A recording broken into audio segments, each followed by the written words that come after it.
What is your imagination? What is an imagination? Is it only supposed to be for children? Do you only need it when you're trying to play a game, when you're drawing, when you're painting? And when you are doing these things, when you are embarking on your imagination, what is it involved in? Is it involved in construction? Is it involved in creativity? Is it involved in any of your spiritual gifts? Like if you are a healer or an empath, and actually there's a spiritual gift many of you don't probably never heard of, but it's called charisma. I know, you don't believe me. But the word charisma literally means the spiritual gift of leadership. Charisma. That's what charisma means. But when you think of any process, you need to get down to the definition. Definitions define, when you define things, places, scents, sights, colors, this is an attempt for humans to kind of describe a piece of existence, a piece of reality. What is this? Oh, it's a bird. What is this? Oh, it's a mountain. What is this? Oh, this is called happiness. What is this? Oh, this is called a book bag, or this is a nose. This is hair. This is bald, right? So this is why definitions are so important. But when you just change one piece of a definition, something completely different happens. But the definition, the actual piece of existence, remains the same. So this is when confusion sets in. This is why I am so interested in definitions, and maybe you should too. The word imagine is the root word for imagination. But imagine, it means an artificial representation that looks like a person or a thing. An artificial representation that looks like a person or a thing. An image is not a picture. Pictures are something that you can touch. You can pull up on the computer or your phone. Maybe you can hang on the wall. You have pictures of your family on your wall. Maybe your uncle or your father, or your mother, or your aunt, your sisters, and whatever. You have to picture that. But picturing is not an image. Images come to you from your intellect, from your senses, your eyes, your nose, your taste, your touch, and also your intuition. How you sense the world, how you sense reality. Excuse me, not the world. How you sense reality, your brain creates images. You cannot hang an image. I know. And this is where the definitions are key, okay? This is where definitions actually come into play. For example, the word picture. It literally means the process or art of drawing or painting. It also means a visual or graphic representation of a person, scene, object, etc. I'm literally reading the definition. This is important. When you have these definitions, you understand an image and a picture are different. When you have an image, your image of a thing might be something. You might view this image one way, and the only way you can perceive an image is if you have receptive facilities. We call these receptive facilities your ears, your mouth, your tongue, your eyes, your nose, your hands, your skin. This is how you form images. And if your faculties are not working properly, your images will appear differently. For example, if you don't have the ability to see the color red. Just for example, you can't have an image your image of red will be different from mine. You will still have an image. It will be the incorrect image, and it doesn't matter if it's correct or not. We're just talking about the foundational processes here. When you can't hear anything, when you were born deaf, you can still create images. And by the way, an image is not dependent on if you have eyeballs. Remember what I said earlier. You create images by how you sense reality. This is your reality, but you can only have this reality because you have created an image, right? A series of images, and our brain works so quickly that it's like shuffling cards. It's image after image after image after image after image. So it all appears very smooth. It appears to us, it appears very smooth. Have you seen an older television? An older television where the frame rate is a little slower, and it kind of looks like things are like moving in a very robotic way. It's because the frame rate is a little slower. When the frame rate is just perfect, everything it appears like fluid, like water, like just so smooth. That's what an image is. The word imagination.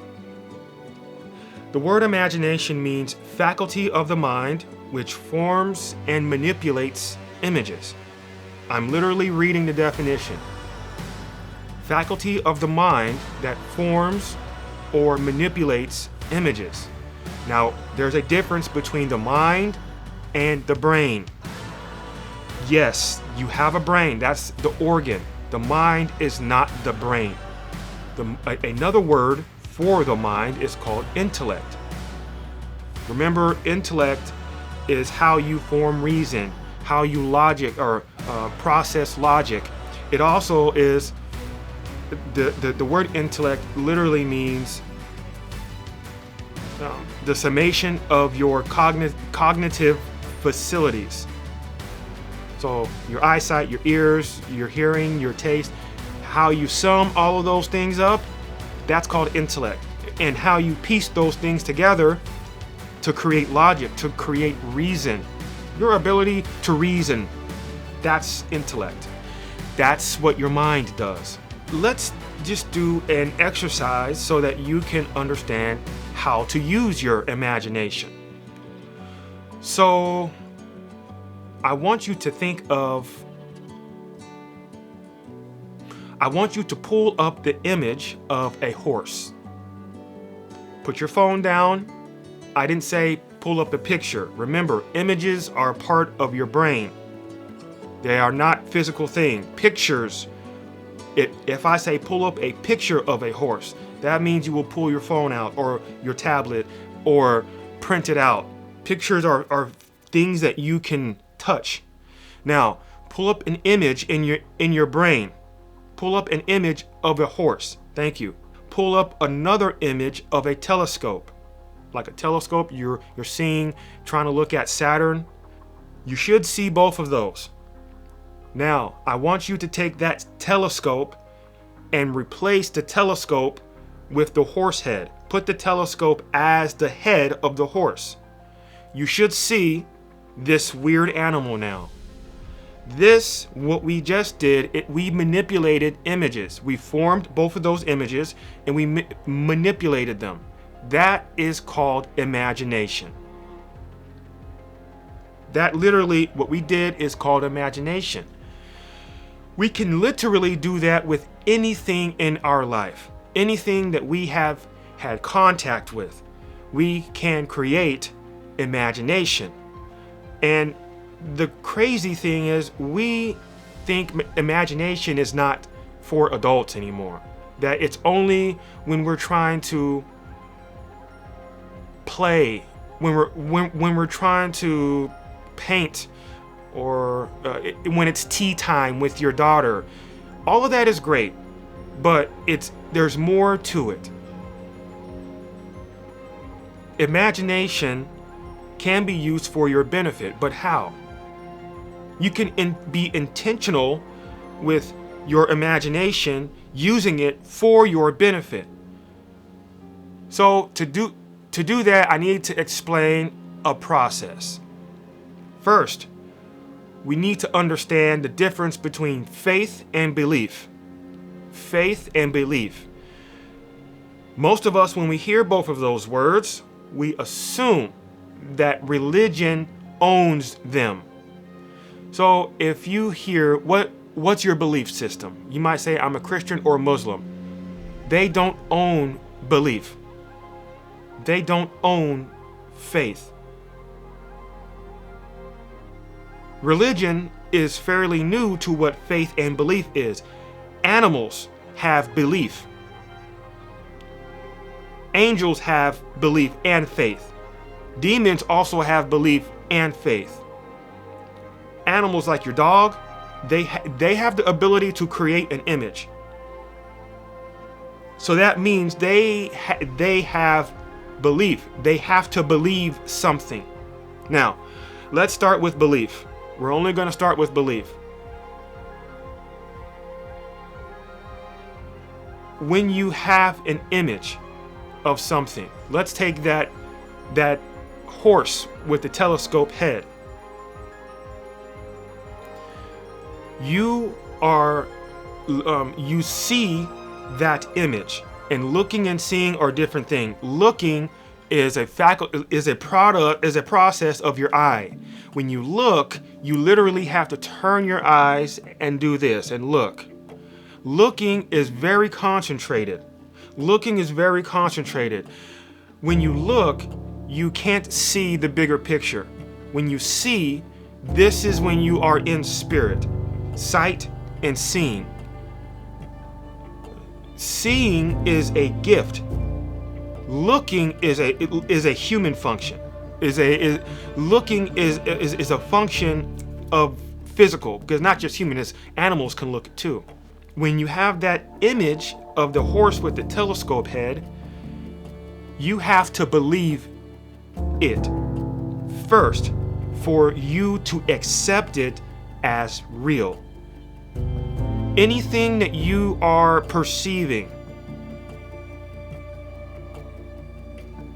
whether you are seeing it or whether you are looking at it, you have to believe it first in order to understand that it is part of reality.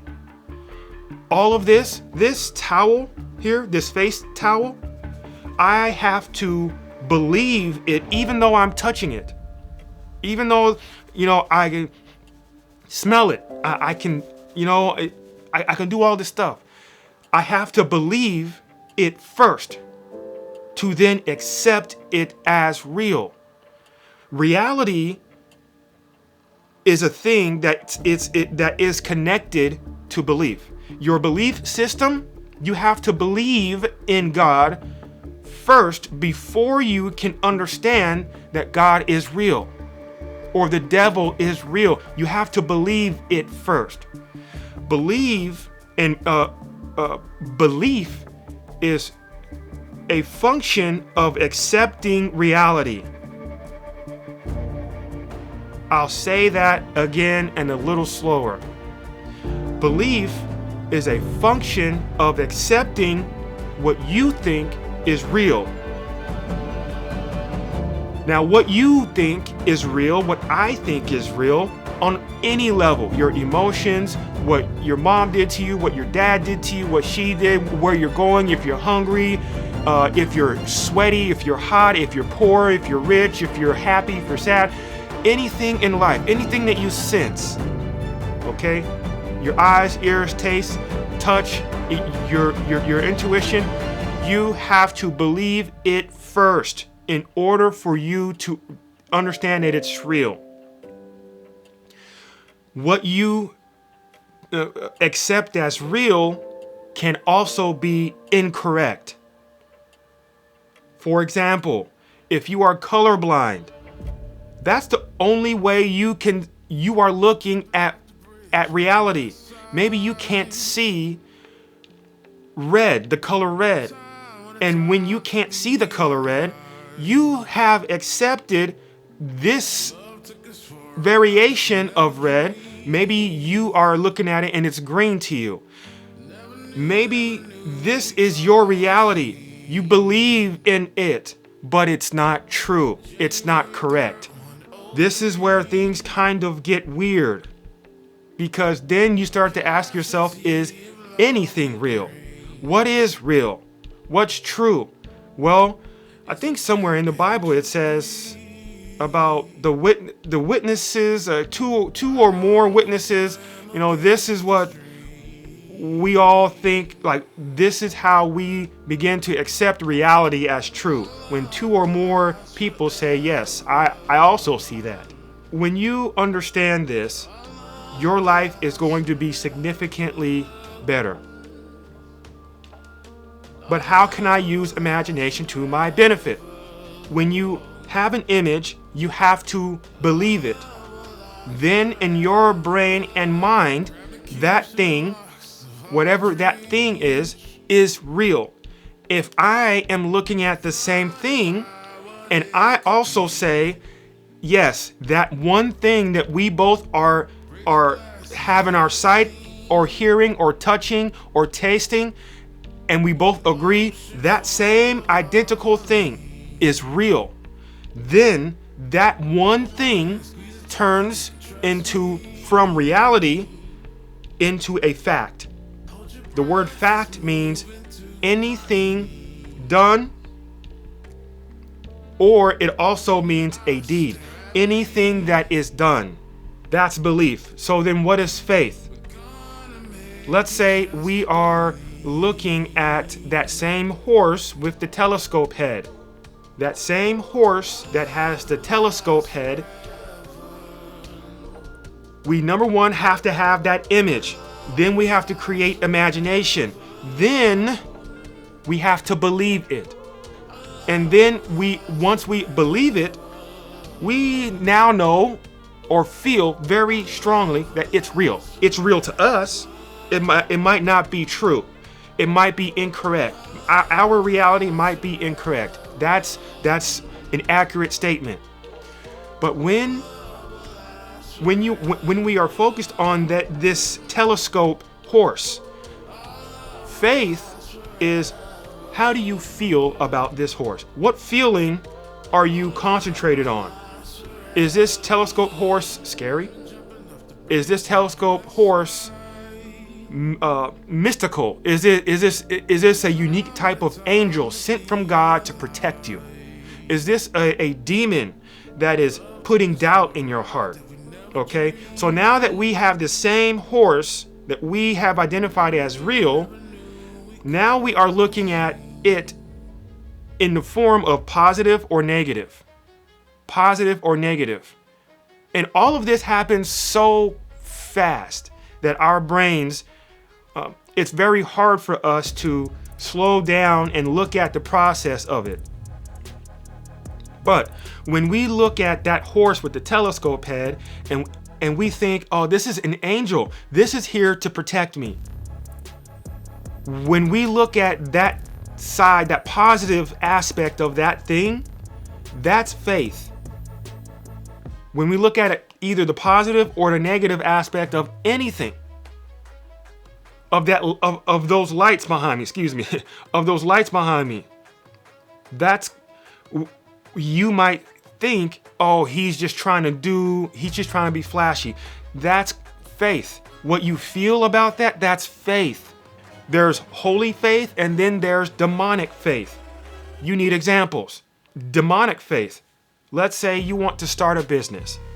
You have an idea to start a business. You have the image of starting your business. You want to make t-shirts.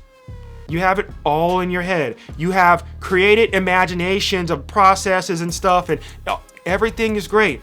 But you're like, man, if I start, it's not going to be perfect. People are going to laugh at me. I've already failed at so many stuff, and I didn't finish my degree. people are going to say, you're not an expert at this, so you don't even start. That's called doubt. Doubt is a type of faith. Doubt is demonic faith. You're looking at the negative aspect of that thing. You're looking at the negative aspect of that space in reality. In your reality, this space in your reality is now negative. It's doubt. And doubt is a demonic faith. When you are doubtful, your spirit is positioned like this, is positioned in the aspect of you are looking towards the devil's plan, the devil's goals to steal, kill, and destroy. If you have any productive thought, notion, or idea or opinion, productive in the aspect of your intentional growth, if you have any productive thought in your bones and you have any type of imposter syndrome, anything that's trying to stop you from doing that, you need to be careful. That is not of God. That is demonic faith. That is demonic faith. Holy faith, the opposite of doubt, is called hope. You are no longer looking at the devil's plan. You're looking at God's plan. God's plan is called grace. When you are looking at grace, you experience something. It's called hope. Grace, the word means God's unmerited love and favor. This is important, okay? Faith, you can have holy faith or demonic faith. And when you have an image that you have accepted, this piece of reality, now this is real to you, and you have holy faith. Faith is what attracts other things. If you are doubtful, you will attract more doubtful things in your life. If you are hopeful, you will attract more hopeful things in your life. If you are joyful, joy is a type of faith. You will attract more joyful things in your life. If you are abundant, positively abundant, the riches, the wealth, the health, all this good stuff, you are and will attract more things that are positively abundant in your life. And this is literally how it works in real time. Using your imagination to your benefit, you can create images such as, for example, pull up the image in your brain of a rich person, any rich person, any rich person. For me, it's Oprah. So now I have Oprah in my mind. What feeling about Oprah do I first get when I first see her? I think of entitled. I feel entitlement. I feel fake help. I feel evil. Why? Because I've been programmed this way. We've all been programmed to think that that rich people are inherently evil, and I know that's not true. Now, the image of Oprah, I want you to place one image of what she might experience as a rich person. Put that there. So now you should see Oprah in this image. Now put another image of what she might experience. So the first image that I pulled up that she might experience as a rich person is great food, access to great food. Next is plane, her own private jet. The next image is exotic trips. She's going to safaris and seeing exotic animals and waterfalls and all this great stuff. Next is endless massages for her shoulders that might be stiff and stuff like that. Next is charities, making and creating and developing schools to help educate people who are homeless and impoverished all over the world. Okay, great. So this is what we've created, an image of Oprah and all these separate images that she experiences. Using our imagination, we can take Oprah out. We can move Oprah out of there. Put you in the place of Oprah. Replace Oprah and put you there. Put your image in the middle of that. Don't change any of the stuff that she has experienced.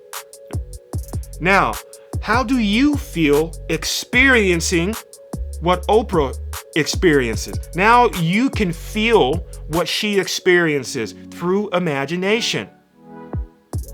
Through imagination. The thing about imagination is when you use it this way, for whatever, like if you want to be a better parent, if you want to be a better wife, a better husband, if you want to find love, you can use this imagination in real time. You can experience what Oprah experiences. Tell your brain to accept that as reality. Those wonderful experiences, that feeling that you get when you say, oh, I also get to experience the endless massages, the great food, the great trips, the private jets, charities. When you get those good feelings, the positive feelings, you're focused on the positive aspects of those things. You are invoking faith. Faith is what manifests your life. If you are unlike little children, you will not enter to the gates of heaven. You have to be like little children in order to experience God's grace. Meaning your faith has to be like children. You have to be able to focus only on the positive things of everything. And this is a key difference between children and adults. Children are able to experience the joys of life because they don't know how to look at the negative aspects until they become adults. And this is key. This is key for you, for me, for everybody to really get down and understand. Poor children can play in the mud, anywhere on the street with their sock. They can play hide and go seek. It does not matter. But when you get to this level, your life will be exponentially better. Now, I'm going to drop some good links in the description below. I have an ebook that gives you the foundation of all of what you are needing on your spiritual awakening journey.